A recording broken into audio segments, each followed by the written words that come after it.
बिहार में 2025 में होने वाले विधानसभा चुनाव से पहले राजनीतिक पार्टियों की सियासी कसरत शुरू हो चुकी है। एक तरफ जहां नीतीश कुमार सत्ता में वापसी के सपने संजोए जोर शोर से इस समय जुटे हुए हैं, तो वहीं दूसरी तरफ तेजस्वी यादव के नेतृत्व में महागठबंधन सत्ता में आने के लिए भी रस्साकशी कर रही है।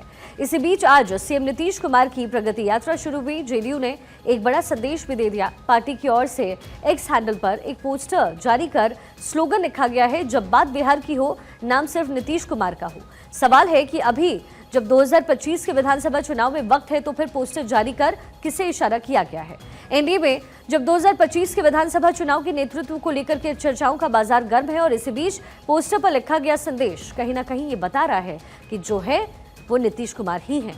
पोस्टर के साथ ही एक्स पर हैशटैग में लिखा गया है, नीतीश हैं सबके फेवरेट।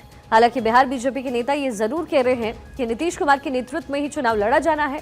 माना जा रहा है कि नीतीश कुमार प्रगति यात्रा के जरिए बिहार की जनता की सियासी नब्ज टटोल रहे हैं। वो यात्रा के जरिए सियासी संदेश देना चाहते हैं कि जो विकास के काम हुए हैं वो नीतीश कुमार की सरकार में हुए, यानी कि इन विकास कार्यों का जो श्रेय है वो लेकर के नीतीश कुमार विधानसभा चुनाव में अपने पक्ष में माहौल बनाने में जुटे हुए हैं। इतना अब तय माना जा रहा है कि बिहार में एनडीए में शामिल दलों ने इस बात पर सहमति जाहिर की है कि विधानसभा का चुनाव नीतीश कुमार के ही नेतृत्व में लड़ा जाएगा। बेशक बीजेपी ने तमाम अटकलों को खारिज किया हो, लेकिन ये इतना आसान भी नहीं रहने वाला है। जन सुराज के प्रमुख प्रशांत किशोर ने एनडीए में चल रही खींचतान को लेकर के बड़ा दावा किया। उन्होंने कह दिया है कि बिहार की जनता अगर किससे नाराज है तो वह है नीतीश कुमार। इधर सियासी पंडित मानकर चल रहे हैं कि जैसे जैसे चुनाव का वक्त करीब आएगा, चेहरे को लेकर के खींचतान, वार पलटवार और सियासी तंज का सैलाब आना भी तय है। तो नीतीश कुमार कैसे जरूरी हैं, जरा आपको ये भी समझाते हैं। 2013 में नीतीश कुमार ने बीजेपी का साथ छोड़ा। आरजेडी वाले महागठबंधन में वो सम्मिलित हुए। आरजेडी जेडीयू कांग्रेस के महागठबंधन ने 178 सीटें जीती।